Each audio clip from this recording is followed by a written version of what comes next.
So this year alone, we've taken a position on 396 pieces of state legislation across 49 states. Of those, 97 have already been enacted. 6 more sit on governors' desks today. We secured state appropriations to the tune of 16 million so far, so 10 million more than last year.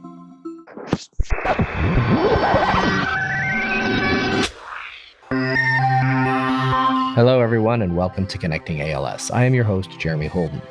According to ALS Focus data, people with ALS and caregivers are accustomed to submitting claims and prior authorization requests to healthcare insurers, including Medicare, Medicaid, employer-sponsored plans, private insurers, and the Veterans Administration. They are also familiar with insurance denials. Approximately 1 in 3 participants reported submitting at least one claim or prior authorization that has been denied. These denials were most often for medications, mobility equipment with necessary accessories, or in-home care services. Although more participants had submitted claims than prior authorizations for ALS care, fewer appealed claims when they were denied. Participants also noted they often had to appeal up to 3 times and wait up to 6 months for a final resolution. Following the appeal process, roughly a third of prior authorizations and claims were still denied or only partially generated, leading some to pay out of pocket or not receive the care or service they needed. This is a problem. The results of this survey also demonstrate the high burden that denials of essential ALS care place on people living with ALS. Many participants noted that jumping through the hoops of these processes, even if it eventually results in an approval, puts additional strain on individuals and families already dealing with so much. For many, spending months waiting for care, services, equipment, or therapies wastes time that is limited and precious. These cumbersome processes are not constrained to one specific insurance company or type of care, but are part and parcel of living with ALS. More must be done to ensure that our community is receiving the timely care they need without the hassle. You can check out the link in the show notes for more information on ALS Focus survey results. Anyone who has been denied coverage for an essential health care need can appeal that decision. That process can begin with getting access to all the information an insurance provider used to deny coverage. And you should know that everyone with insurance has the legal right to request all files generated around their claims. These files can contain details on exactly why claims were denied, which can be helpful in putting together an effective appeal. By law, insurers must respond to the claim file request within 30 days. But there is more that can be done to make sure that everyone living with ALS has full access to the insurance benefits they need. Health insurers regularly review and update their coverage policies to reflect new clinical evidence. This inspires confidence that we can bring them evidence to update their policies to make sure they cover the full range of healthcare needs that extend life and enhance the quality of life for people living with ALS. That is why the ALS Association has filed formal objections to the health insurer Cigna for that company's decision to exclude Relyvrio from its formulary as part of the continued fight to ensure access to approved treatments. I should say here that there are several treatments that have been approved for the treatment of ALS, and you should confer with your medical team about the treatments that are right for you. Now, access to approved treatments is only part of the battle. Accessing insurance coverage for durable medical equipment is also critical to making ALS livable. Equipment like non-invasive ventilators, which too many private insurers are either refusing to cover or who are setting up insurmountable barriers to access. Now, we'll be talking about the fight for access to non-invasive ventilators next week, so be sure to check out that episode. We're also talking about equipment like power wheelchairs with seat elevation. 1 in 4 respondents to a recent ALS Focus survey said they had to pay out of pocket for the cost of their power wheelchair, with 47% saying their insurance company refused to pay for their power wheelchair seat elevation. Moreover, 50% of respondents said they had to pay out of pocket for their portable ramp or rollator. And that is why the ALS Association is committed to empowering the community to advocate with private insurers and insurance regulators for policies that make sure treatments and durable medical equipment is not only available, but accessible. Because insurers play a critical role in making ALS livable for everyone, everywhere.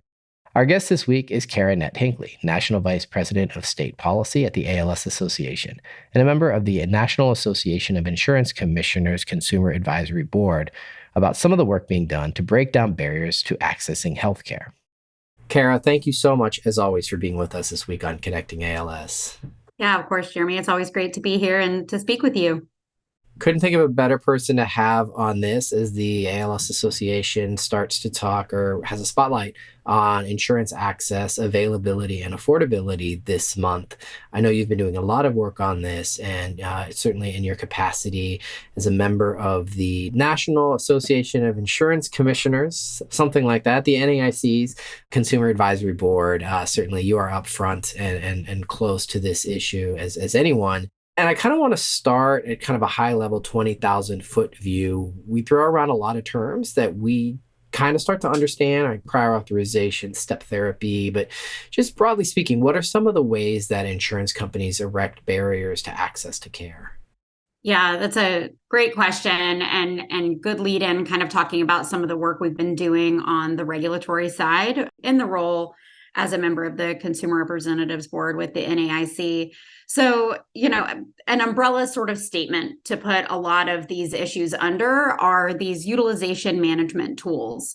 So you have health insurers and now you have pharmacy benefit managers as sort of a third party that they really put into place these utilization management tactics that are really there to control costs. Pharmacy benefit managers are, a booming industry, and they've been going pretty unregulated for the past 15, 20 years. And it just so happens that they were sort of out of touch, out of reach for regulation or legislation to sort of control some of their practices or to make anything they were doing transparent. It used to kind of be that the insurers had these consultant relationships and they were off the table for regulation. And that has really shifted since 2022.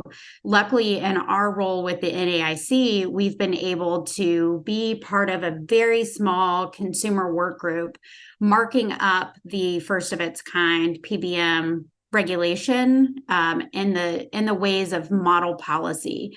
So the NAIC puts out recommended model policies and white papers that all state insurance commissioners who are members of NAIC will receive, and they look forward to the guidance that the NAIC puts out as a way to kind of have a blueprint for how to do things right in their state so that they are protecting consumers within the industry that they are really there to serve and protect. And so we, on that work group, were able to really go through and redline, mark up 35 pages of model policy that initially didn't mention patients a single time. So I'd say that our work there is necessary. Our seat at that table is necessary. We are the first rare disease seat. And because of our work, I'm going to make sure that there's always a rare disease seat moving forward. You mentioned that bill in Arkansas that got some of this work moving forward. What are some of the other policies that the team is looking at in various states to try and really address some of the challenges to access that you see? Absolutely. So we're fighting these barriers to care on all fronts. So we have Rich Brennan over on our federal team working with agencies and HHS and the White House and different executive agencies leading this fight. And then we have Kathleen Sheehan overseeing our congressional affairs team, really looking at Congress to implement some of these items. And, we have a divided Congress. And because of that, and because of sort of internal politics and what we really see politically on the horizon, these things are really going to be handled at the state level for right now. So this year alone, we've taken a position on 396 pieces of state legislation across 49 states. Of those, 97 have already been enacted. 6 more sit on governors' desks today. We secured state appropriations to the tune of 16 million so far, so 10 million more than last year, but who's counting?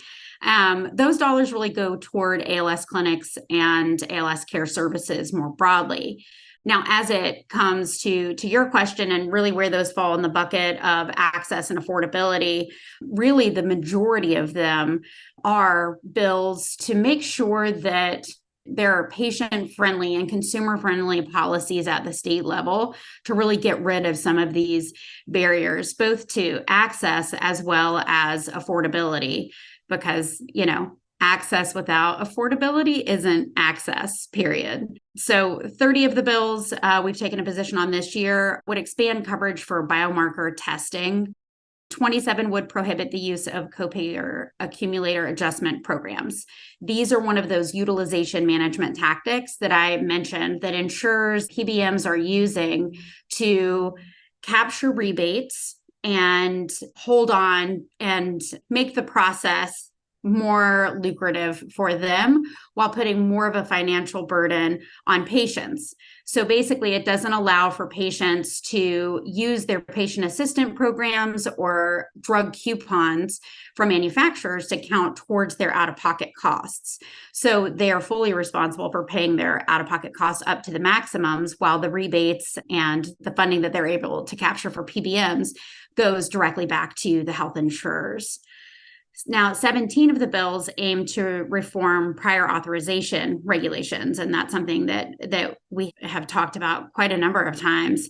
So, again, prior authorization is a utilization management tool, again, used by health insurers and PBMs to cut costs. So we know that when access to medications and equipment is delayed or denied, many patients won't submit an appeal. Either it's cumbersome, it's confusing, it's really intentionally opaque and unclear. And we want to make sure that patients have transparent and patient-friendly reforms to the prior authorization process. So what does that look like? You'll see individual pieces of legislation that look to get at all the different pieces. And we prioritize a number of prior authorization issues that we really focus at the state level. Are the prior authorization protocols of a plan, are those transparent and upfront when you're actually shopping for the plan? Are the stipulations and guidance for this plan written in plain language? Are there defined turnaround times for prior authorization? If I submit an appeal, how quickly will that be heard and responded to? And not only that, who is actually reviewing that appeal? We want to make sure that there are qualified specialists that are reviewing appeals and offering these denials when they offer them. Oftentimes, we're hearing more and more about batch denial software where hundreds of prior authorization requests are denied in a matter of minutes. That certainly does not indicate that a patient's medical record is properly being reviewed. So making sure that we get a handle across the board on prior authorization, I think, is really critical. And then I'll just highlight, we've also seen 15 kind of general drug access and affordability pieces of state legislation. Really what we're keeping an eye on in that bucket of work are these drug affordability and access boards that states are implementing. We want to make sure that the metrics that they're using as they really are looking at the cost benefit analysis for the drugs that they include on their formularies, we want to make sure that those metrics aren't discriminatory. We want to make sure that quality of life isn't being measured as less than for some patients, and therefore they are less deserving of certain medications that might be higher cost. So really making sure that the metrics are not discriminatory and that these drug affordability boards are doing the good work that they're looking to do. We all want drugs to be lower cost, absolutely, but we also need to make sure that they don't discriminate in the process of doing so. Not all of these fights are happening in every state. And I guess I want to ask this question by way of example. I think I saw earlier today that 3 states so far this year have enacted policies that, let's just say, expand access to Medigap coverage for people who in those states had previously been denied. So for states that aren't part of those 3, or where these fights aren't currently active around utilization management or some of the other fights that are ongoing around access and affordability, is there reason to believe that wins in one state beget wins in another state and create something of a snowball effect so that, the winning becomes infectious? Absolutely. We even talk internally as an organization. How do we make sure we're not recreating the wheel? How do we look into what others have done? How do we fail forward? How do we see where things have gone off track and learn from one another?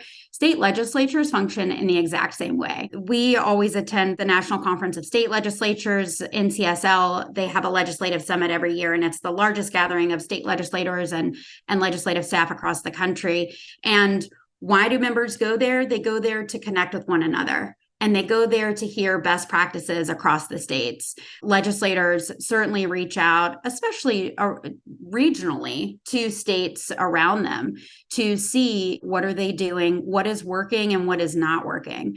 And so in Medigap, we had successes in Kentucky, Virginia, and Nevada this year. However, we're also seeing momentum in Nebraska, Texas, Arkansas, Illinois, Rhode Island. It's certainly catching on, and that's what good policy does. And we want to be the fan to that flame, certainly sharing best practices and good policy with members is really what we aim to do at these sort of events. I think the two bills stand out to me this year that are really important to us. They are first of their kind legislation. They were enacted this year. The state of Washington enacted a bill to increase diversity in clinical trials. We think that this is obviously a very important thing to do, and we are certainly going to be sharing that with legislators from Minnesota, Vermont, Alabama, Arizona. We want to certainly keep lifting up and echoing what are good policies to make sure that the clinical trials are inclusive, that we're making sure that we are really dedicating as much as we can to making sure the pipeline is diverse, is equitable, and therefore when drugs come to market, they work for everyone. It's certainly a big priority for us. Another bill that comes to mind is one that was passed in Colorado this year that it prohibits medical bankruptcy from impacting credit scores. That's obviously something that folks really do have to deal with who have high cost health conditions like ALS, and making sure that medical bankruptcy cannot be counted against you in the calculation of your credit score. It's incredibly important for people, and it's incredibly important for families. Fascinating bills. We look forward to seeing how those advance in those state legislatures. So we're talking here about the trickle across, maybe if we can think about it that way, from across state lines. You mentioned earlier some of the work that's being done in terms of like regulatory affairs, like advocacy in front of the Medicare folks or National Institutes of Health, some of that agency level advocacy, but then also in the halls of Congress. So I guess my question is there hope of a trickle-up effect, that some of the leaders in Washington see that this is a hot-button issue in the states, and maybe we need to look at how we're doing business in Washington, D.C. as well? Yeah, it absolutely is. That's something that over on the federal team, we talk about this frequently. If something goes stagnant in Congress, we're going to always be moving at the state level. So we're going to keep trying to tip the scales and add those number of states so that our congressional counterparts can go and say over half the states are enacting this legislation, which clearly indicates that in a representative democracy, it needs to be happening at the congressional level as well. I think a good example of this is with the Genetic Testing Protection Act. We ran first of its kind legislation in Maryland to really ensure that, one, folks weren't being denied long-term care, disability, or life insurance based on participating in or the results from their genetic testing. In addition to that, we don't want folks denied. We also don't want them charged more based on genetic testing. So making sure that there are anti-discrimination protections within, again, those three markets of life insurance, long-term care, and disability insurance. And in Maryland, that bill was not successful this year, but it's still a win. And I'll tell you why. We built the infrastructure, we built the coalition, and we led that this year in Maryland. So we are set up for success going into 2024 to get that passed.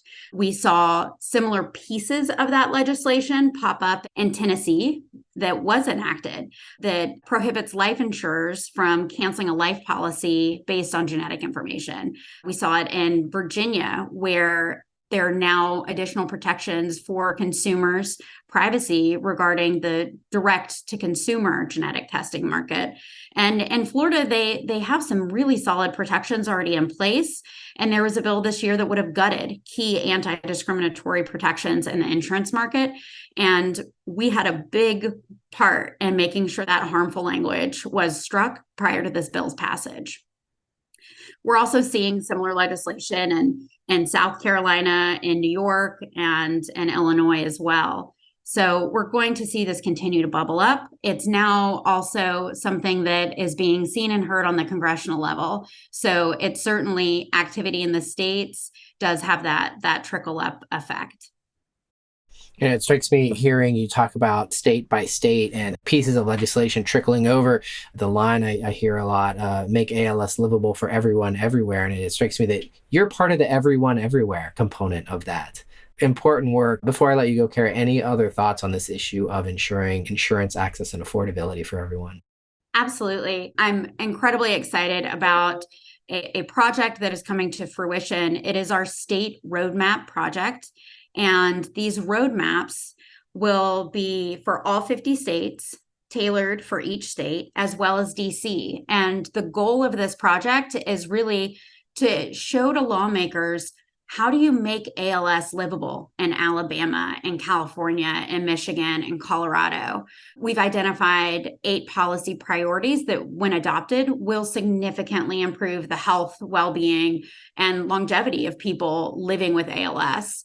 Our mission is, like you said, to make ALS a livable disease until we can cure it. We've laid out 8 policies that at the state level, when fully implemented, will absolutely make ALS more livable across every state. We also highlight state funding opportunities and extra credit items so that we can also highlight what are some cool, unique, different, creative ways that states are really implementing policy that benefits people living with ALS. So it's regulating pharmacy benefit managers and coverage for genetic counseling, not just testing, but also counseling. Does your state tax durable medical equipment? Let's get rid of that state tax. So this tool will be something that it's going to roll out in August. We'll share the website with you, certainly, and we'll look forward to coming on to Connecting ALS and talking about this tool. It really covers from Medigap, genetic testing, the different utilization management tactics used that we've discussed today. Failing first or step therapy, where a cost control mechanism is used to require that a patient fail on one medication before trying what medication was actually prescribed by their provider. Increasing access to telehealth, the copay accumulator adjustment policies that we mentioned, making sure that those copay adjustment policies are really reformed or all out banned in the states. Prior authorization more broadly, making sure that Medicaid is expanded across the states under the Affordable Care Act, and also the establishment of rare disease advisory councils, where really an advisory board that has some teeth. It really allows the rare disease community to have a stronger voice in state government. So I'm thrilled to have this product roll out in August, and I look forward to your listeners and to ALS advocates in every state being able to take this to lawmakers to really show them, here's the baseline. Right now we're at bronze on prior authorization. These are the other things we can do to get to gold. And again, the end result is making ALS livable in every state. I had a sneak preview of it. A very exciting project, the state report card. So looking forward to bringing that to listeners. Kara, thanks as always for your time. Yeah, thank you, Jeremy. I want to thank my guest this week, Kara Nett Hinkley. As I said, we will be talking more about this issue of making healthcare accessible and affordable for people living with ALS next week, so be sure to tune in. Now, if you like this episode, please share it with a friend. And while you're at it, rate and review Connecting ALS wherever you listen to podcasts. It's a great way for us to connect with more listeners. Our production partner for this series is Citizen Racecar. Post-production by Alex Brower. Production management by Gabriela Montequin. Supervised by David Hoffman. That's going to do it for this week. Thanks for tuning in. We'll connect with you again soon.